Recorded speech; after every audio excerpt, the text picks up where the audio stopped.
Ce programme vous est offert par Orange.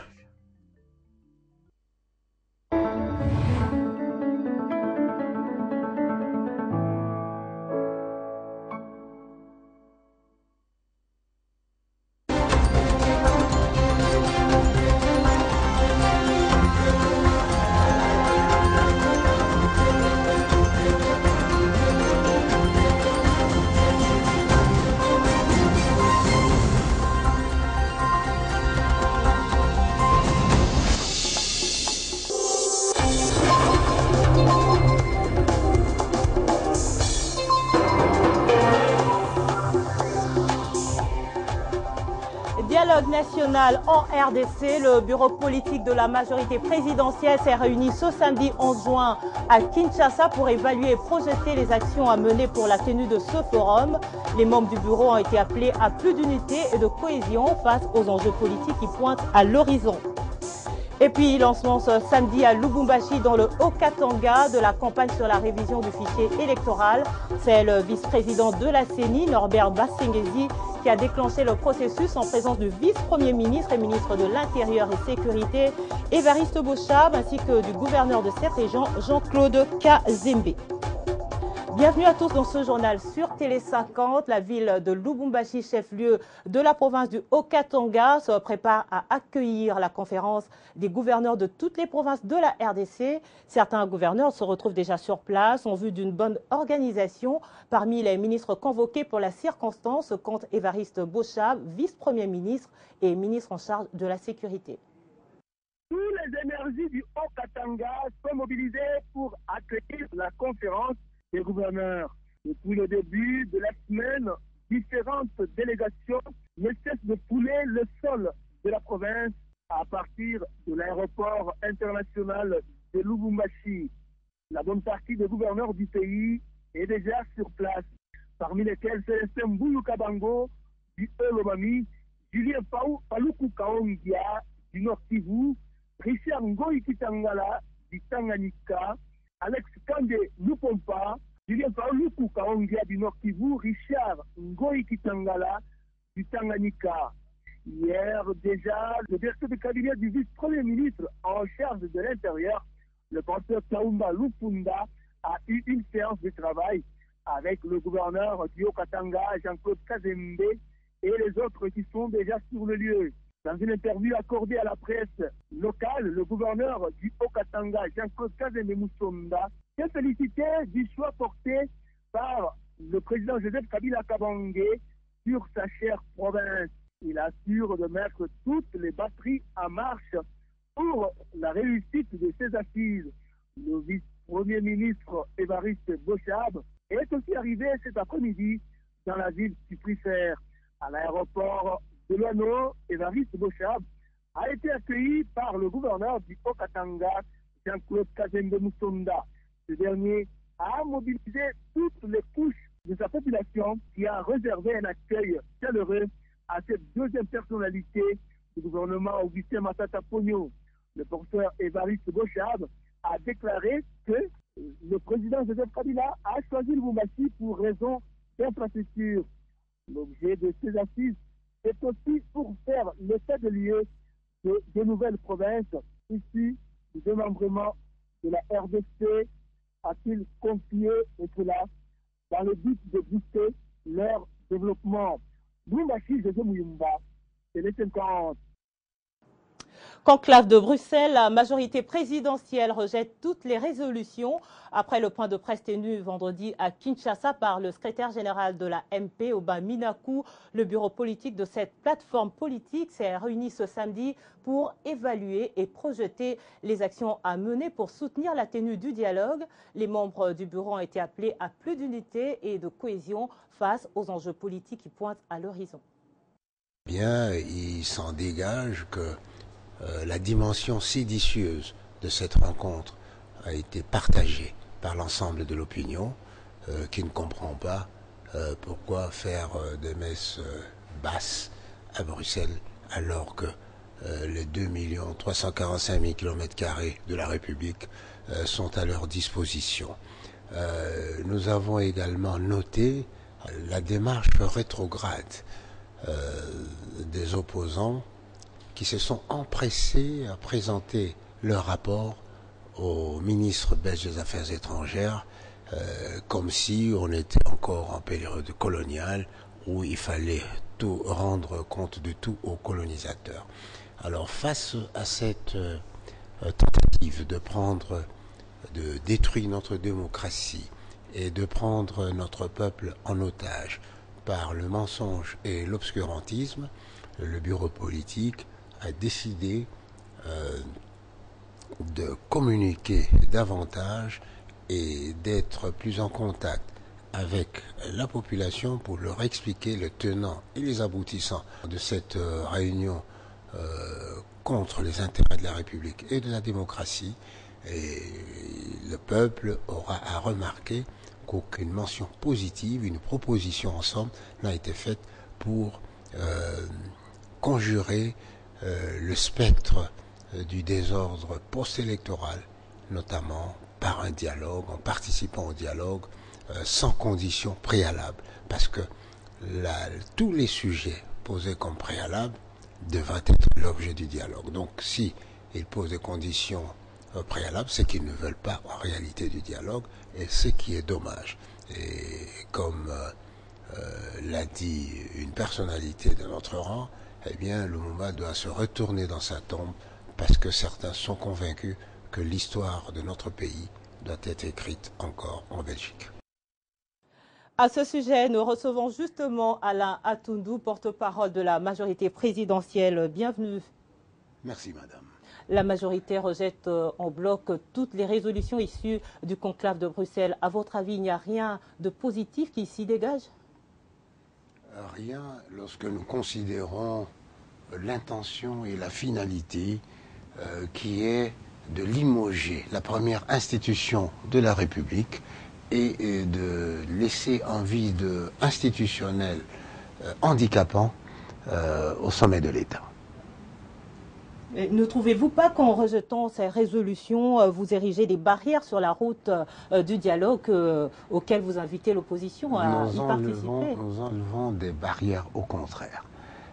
Ces résolutions sont en réalité des barrières factices pour cacher leur intention de sacrifier les intérêts de la démocratie et de nos populations à l'autel de leurs intérêts personnels et de leurs ambitions non assouvies. Et maintenant que l'opposition projette autre chose, maintenant vous allez partir comment au dialogue? Quel schéma à présent pour le dialogue national? Mais le dialogue est inclusif, bien entendu. Il doit être entendu aussi qu'il n'est pas obligatoire. Et donc, s'ils ne viennent pas, à un moment donné, pour ne pas faire leur jeu, c'est-à-dire prendre le peuple en otage et la démocratie, eh bien, les autorités nationales, le président de la République en tête, sera obligé de prendre la décision de convoquer le dialogue. Effectivement, pour débloquer et normaliser la situation de notre démocratie. Il ne peut pas ainsi prendre le peuple en otage. Et d'ailleurs, cette réunion aujourd'hui insolite n'avait pour objet que cette sédition. C'est une réunion séditieuse dont l'objectif final, c'est de combattre notre démocratie et de favoriser l'avènement d'un régime nouveau, sans passer par les élections, sans respecter les dispositions pertinentes de la Constitution en matière de passation de pouvoir. Voilà, merci Alain Atundou. Je rappelle que vous êtes porte-parole de la majorité présidentielle. En effet. Poursuivons ce journal avec cet édito sur le conclave de Bruxelles. Si une certaine agitation politique et diplomatique pouvait se justifier dans la classe politique de la RDC pendant les 3 longues décennies de dictature sous la Deuxième République, actuellement il s'observe encore le manque de maturité et l'indigence de la pensée chez certains acteurs politiques congolais malgré l'ouverture démocratique. C'est ce qui justifie, ce qui suscite quelques inquiétudes, estime l'éditorialiste. Il n'y a plus de doute. Un groupe de politiciens ayant opinion sur une rue au Congo s'est fait prendre en charge pour une réflexion sur le pays, notre pays, par de maîtres étrangers. C'est tout sauf banal. En effet, le voile a été levé sur le véritable commanditaire du fameux conclave du luxueux palais du lac à Genval, près de Bruxelles, par le spectacle insolite de ces messieurs, se précipitant tels des écoliers dociles pour émettre la copie de leur cogitation à un ministre belge. Un acte inconséquent et symptomatique de l'immaturité de certains politiciens congolais.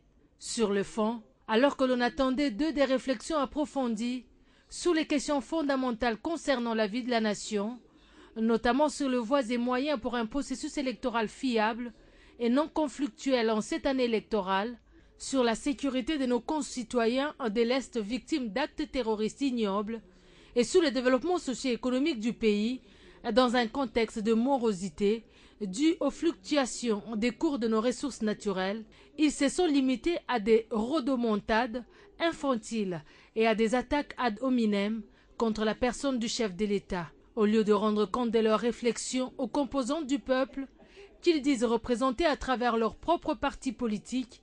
Notamment, ils ont préféré renouveler une allégeance des mauvais aloi à l'ancienne puissance coloniale en lui soumettant les conclusions de leurs travaux comme pour un avis conforme.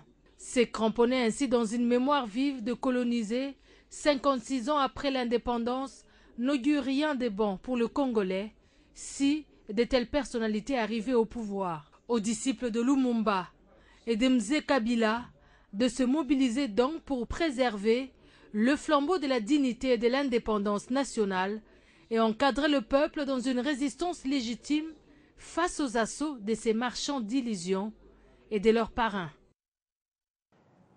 Processus électoral en RDC, le vice-président de la Commission nationale indépendante, Norbert Bassengezi, a procédé ce samedi à Lubumbashi au lancement officiel de la campagne sur la révision du fichier électoral. La cérémonie a eu lieu en présence du vice-premier ministre et ministre de l'Intérieur et Sécurité, Évariste Bochab, du gouverneur du Haut-Katanga, Jean-Claude Kazembe, ainsi que des responsables de la société civile, députés nationaux, responsables des formations politiques de la majorité présidentielle comme de l'opposition étaient également présents.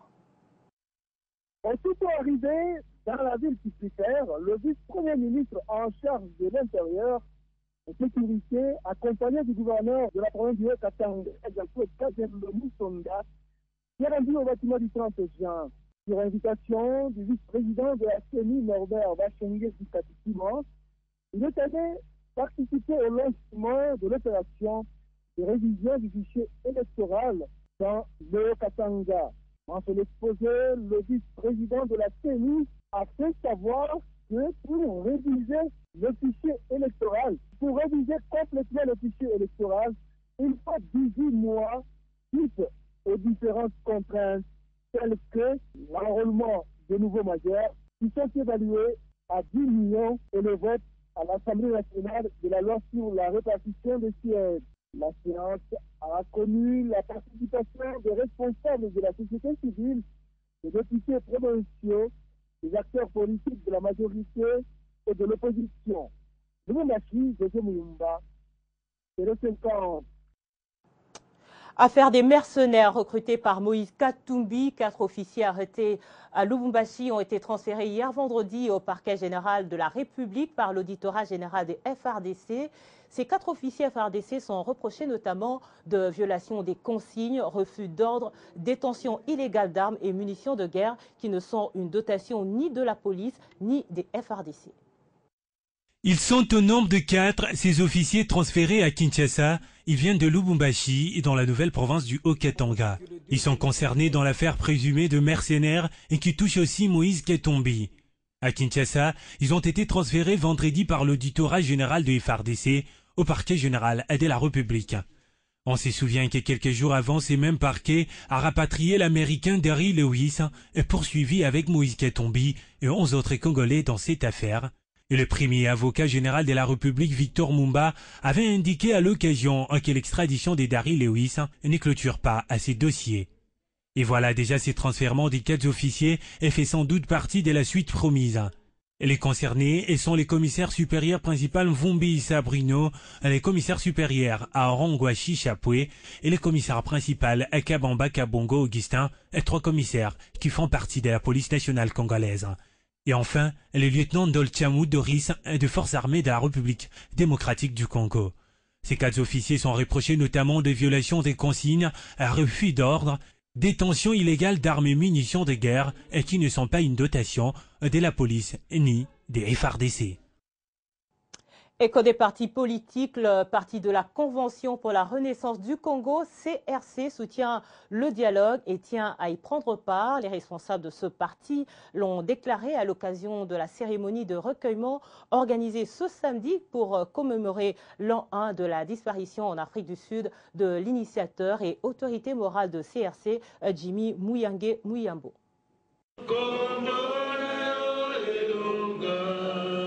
C'est à travers ce cantique religieux que la Convention pour la Renaissance du Congo a commémoré l'an 1 de la disparition de leur initiateur et autorité morale, Jimmy Muyange Muyambo. Occasion aussi pour ce parti politique de se recueillir également à l'endroit de tous ses cadres et membres décédés à travers l'ensemble du pays. Nous, en tant que parti politique, une de ces initiatives, nous ne devions que nous conformer à cette tradition. C'est pourquoi nous avons réuni tous les cadres du parti, ainsi que nos invités d'honneur, pour que nous puissions commémorer ensemble la disparition de cette illustre personne. Je peux vous dire que même s'il n'est plus là, même s'il a été rappelé par notre Seigneur, cette initiative se poursuit. Il a œuvré pour la bonne gouvernance. Moi, j'ai toujours œuvré pour la bonne gouvernance. Au-delà de tout, la CRC s'est dit disposée à la création d'une plateforme d'opposition centriste afin de privilégier l'intérêt suprême de la nation et de la population lors des assises du dialogue national au pays. Il n'y a pas d'autre voie royale pour relancer le processus électoral. C'est pour nous, nous avons toujours pris cette position. Pour nous, nous sommes pour le dialogue. C'est la seule voie pour relancer le processus électoral. À peine 2 ans d'existence, la Convention pour la Renaissance du Congo se nourrit de plusieurs ambitions, notamment celle de se classer parmi les 5 grandes formations politiques au pays. On se quitte avec du sport, 4e tour cycliste international de la RDC. On a couru ce samedi pour le compte de la 5e et avant-dernière étape pour une distance de 60 km. La course en ligne partie du site Ngandayala à la Maison Blanche dans la commune de Lantsele a vu le néerlandais David van Aert s'offrir la première place. Le Congolais le mieux classé se nomme Jimmy Muyindo qui a fini 6e parmi les 70 coureurs en compétition. Doudumbala nous fait vivre les moments forts de cette étape. C'est à la porte de l'espace Ngandayala dans la municipalité de Lantsele qu'a été donné le départ de la 5e étape du Tour cycliste international de la RDC. Et pour cette nouvelle étape, il fallait effectuer une course en ligne longue de près de 60 km. Et après le départ, 20 minutes seulement ont suffi pour que la course prenne une vitesse de croisière. Et ce, après ce virage. Et à la 2e montagne de Menkao, les choses se précisent. Des échappées sont visibles à l'image de cette montée fulgurante. 2 coureurs hollandais, belges, français et congolais. Et à 3 km de la ligne d'arrivée, les plus forts et les plus efficaces se déchaînent. Et le vainqueur, c'est lui, le néerlandais David van Aert. L'homme s'adjuge la première place après avoir réalisé 2 heures, 1 minute et 11 secondes. Je suis deuxième, troisième à l'étape ici et finalement la première victoire pour moi ici. Aujourd'hui, nous gagnons le sprint montagne et gagner l'étape ici. C'est tout bien. Le Congolais le mieux classé se nomme Jimmy Muyindo, 6e du classement. La RDC continue à croire à ses chances. C'est un haut niveau, Sotali qui mindele ne baoza liboso après Congo. Tout le monde a zobunda mais au moni ata bosa l'entraînement ndenge moko, ba performance ezaka ndenge moko te. Bo espoir ezali puis c'est bino bozo mona to si sana bango. Pourquoi pas tout gagner? La cérémonie des remises des prix aux vainqueurs arrive. Les maillots jaunes reviennent toujours au néerlandais Van der Pige et Veatoun reçoit le prix du meilleur coéquipier. Et c'est la fin de ce journal. Merci de votre attention soutenue. Tout de suite, le rappel des titres.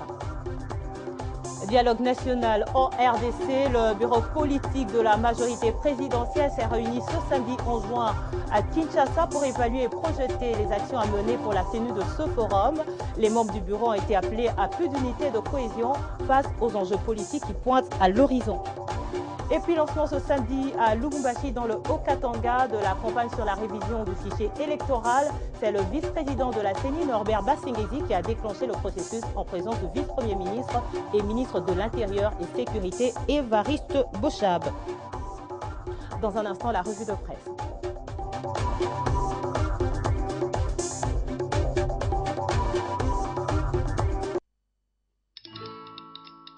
Dans la vie, nous avons tous des rêves, objectifs et aspirations.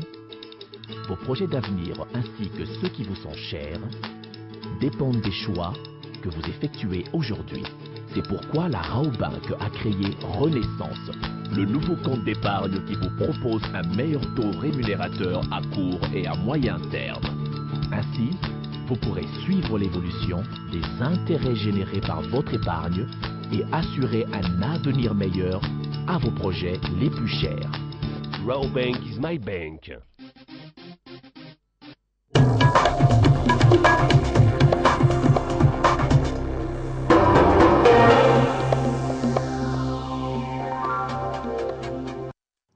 L'autre rendez-vous de l'actualité, c'est la revue de presse signée Alain Lino Mwamba. Bienvenue. Merci Arlette. Alors, on commence avec la réplique de la MP à la suite des conclusions du conclave de Bruxelles. Voilà, la majorité présidentielle qualifie donc ces conclusions de tentative de coup d'État, écrit Arlette Matondo, radio okapi.net. En effet, dans l'acte d'engagement qu'ils ont signé, eux, les opposants, les participants à ce forum donc, de l'opposition ont refusé le dialogue dans le format convoqué par le président de la République et ont réitéré leurs exigences de la tenue de l'élection présidentielle en décembre 2016, de la réaction du secrétaire général de la majorité présidentielle, Aubin Minakou, qui a laissé entendre que son camp sait que la plupart d'opposants cherchent à ce qu'il y ait un président de transition, une constitution de transition et une transition avec partage de pouvoir. Cela, selon lui, constitue une violation à l'esprit d'État des droits assis sur une constitution. Et il poursuit, voilà pourquoi pour nous, tout celui qui cherche à contourner les élections est dans un schéma de coup d'État parce que la République est régie par une constitution.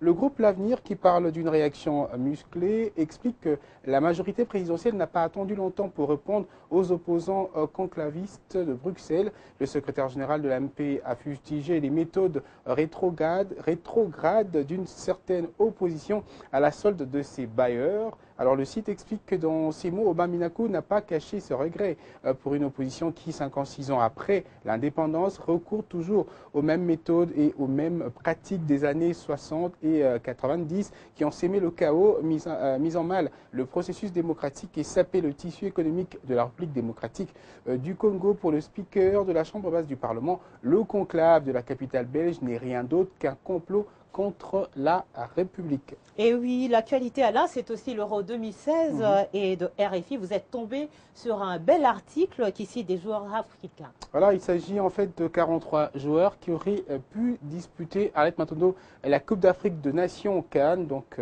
une Coupe d'Afrique de Nations seulement. Ils jouent en ce moment la Coupe d'Europe, explique RFI.fr. Ils sont nés en Afrique ou au moins l'un de leurs parents est né sur ce continent. Ils auraient pu porter les couleurs d'une équipe nationale africaine. Parmi eux, l'on cite entre autres le défenseur français Samuel Umtiti, originaire du Cameroun, les joueurs du Paris Saint-Germain, Blaise Matuidi, qui avait même des contacts avec la fédération angolaise, parce que lorsqu'on parle de lui, on cite ses origines de la RDC et de l'Angola, mais plus du côté de l'Angola. Alors en somme, ces joueurs sont originaires de l'Angola, du Cameroun, Cap-Vert, Côte d'Ivoire, Égypte, Éthiopie, le Ghana, Guinée normale, Guinée-Bissau, le Kenya, le Mali, le Maroc, le Nigeria, le Sénégal, la Tunisie et enfin la République démocratique du Congo. Et c'est la RDC qui bat le record avec plusieurs joueurs, 9 au total. Sauf que je cite les noms de tous ces joueurs rapidement.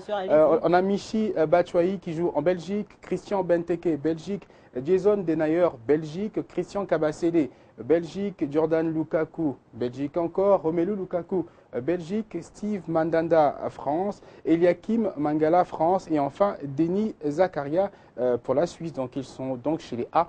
La Belgique, la France et la Suisse. Voilà. Et ils ont fait leur choix. Ils ont fait leur choix. Ils auraient fait des bons joueurs pour Florent Ibenge, malheureusement. Ils sont à la Coupe d'Europe. Mais ça fait plaisir de voir des Congolais jouer. Exactement.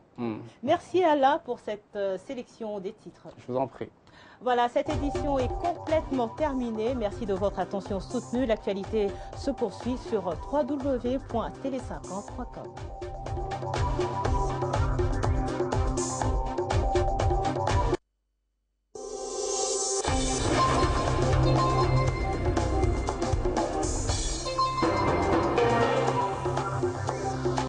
Ce programme vous a été offert par Orange.